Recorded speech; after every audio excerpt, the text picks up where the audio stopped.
Good evening, everyone. Welcome to the channel. Before I begin, here are my disclaimers. Today I am going to give you an update about the Marzetti Company quarterly report.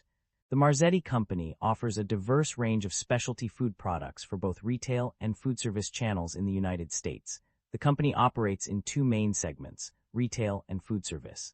In the retail segment, they provide frozen garlic breads under the New York Bakery brand, frozen Parker House-style yeast, and dinner rolls under Sister Schubert's brand, salad dressings under various brands such as Marzetti, Cardenas, and Gerard's vegetable and fruit dips under the Marzetti brand, croutons and salad toppings under different brands including New York Bakery and Chatham Village, and frozen pasta under the Marzetti frozen pasta brand.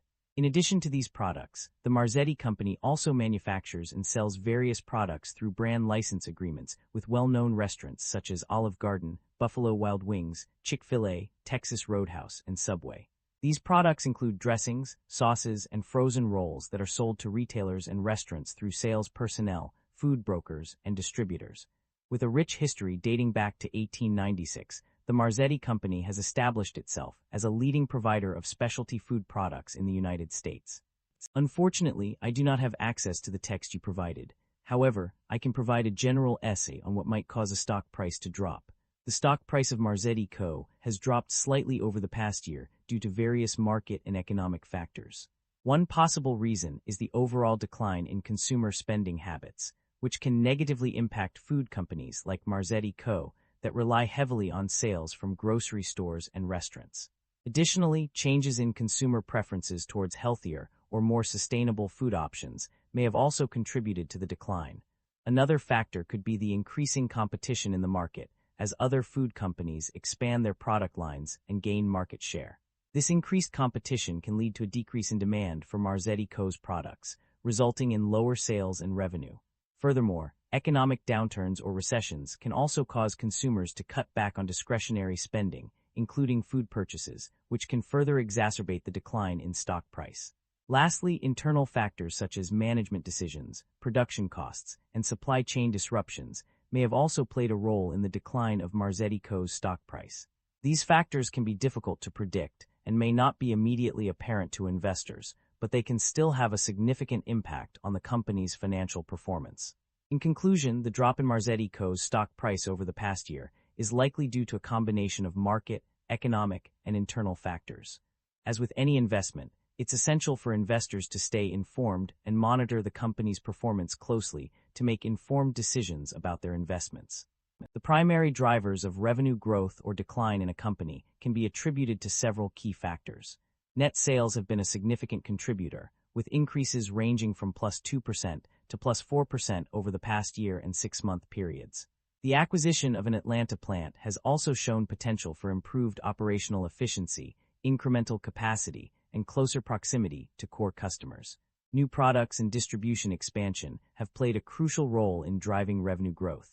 The introduction of new products such as New York Bakery TM frozen garlic bread products and gluten-free Texas toast has been particularly successful.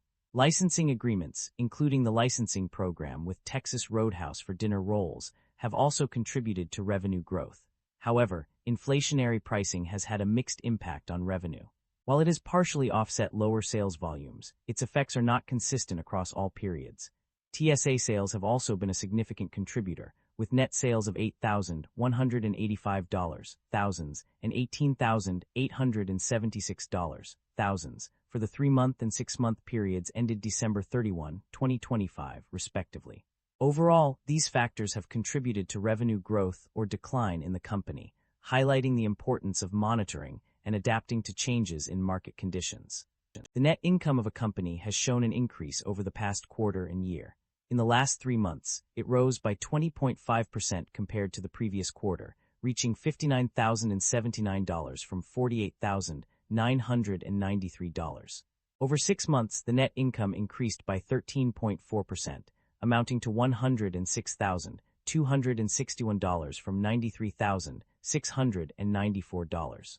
The profit margins have also seen a positive change. The gross profit margin for the last 3 months rose by 3.2% compared to the previous quarter, reaching 26.6%. Over 6 months, it increased by 5.1%, standing at 25.4%. The reason behind this change is attributed to the exclusion of non-core sales and cost of sales related to a specific transaction in February 2025. This move has contributed positively to the company's net income and profit margins. The company's financial performance indicates a positive trend in its ability to generate operating cash flow. For the 6 months ended December 31, 2025, the net cash provided by operating activities was $158,127, representing an increase of $30,617 from the same period in 2024, which stood at $127,510. This upward movement suggests that the company is effectively managing its operations to produce a surplus of cash, indicating a healthy financial position. The company's financial health has shown stability in terms of debt level and interest expenses.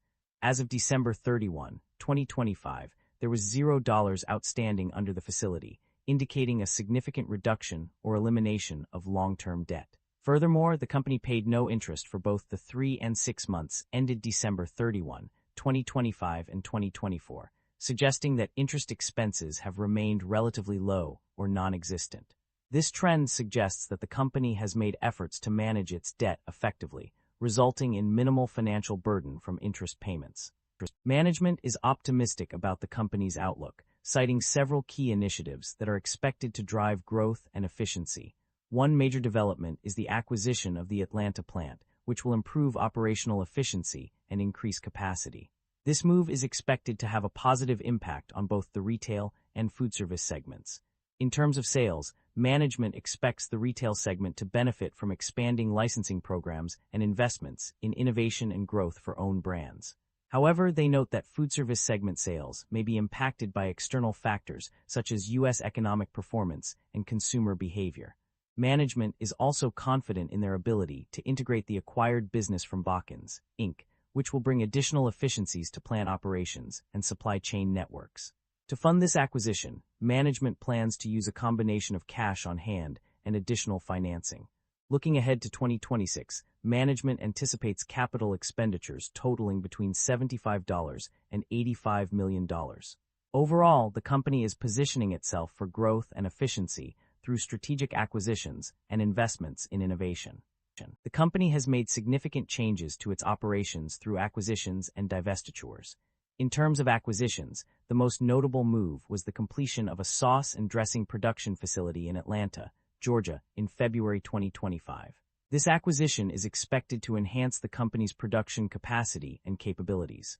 Another planned acquisition that is worth mentioning is the takeover of Botkins, Inc., although details about this deal are not provided. The company has also made efforts to streamline its operations by divesting certain assets. One such example is the closure of a sauce and dressing production facility in Milpitas, California, which was concluded in August 2025. In addition to asset divestitures, the company has also terminated its merged pension plan effective November 30, 2024. This move suggests that the company is taking steps to optimize its financial resources and reduce liabilities. Overall, these acquisitions and divestitures reflect the company's efforts to adapt to changing market conditions and improve its operational efficiency. The company's financial performance is reflected in its dividend payments and share buybacks. In recent years, the company has demonstrated a commitment to returning value to its shareholders through these initiatives. One notable aspect of the company's financial strategy is its payment of dividends. For instance, in 2025, the company paid out $53,910 in dividends, while in 2024 it paid $51,125. These payments indicate that the company has a history of rewarding its shareholders with a portion of its profits. In addition to dividend payments, the company has also engaged in share buybacks. According to the available information, the company has indeed bought back shares, page 23. This suggests that the company is actively working to reduce its outstanding share count and potentially increase earnings per share for existing investors. Concerns about inventory buildup and supply chain disruption. There are indications of inventory buildup in the company's raw materials, with a significant increase of plus 34.1. This suggests that the company may be holding onto more stock than necessary, which could lead to storage costs and potential obsolescence issues. While there is no clear indication of supply chain disruption at present, there are some potential risks mentioned that could impact the company's operations in the future.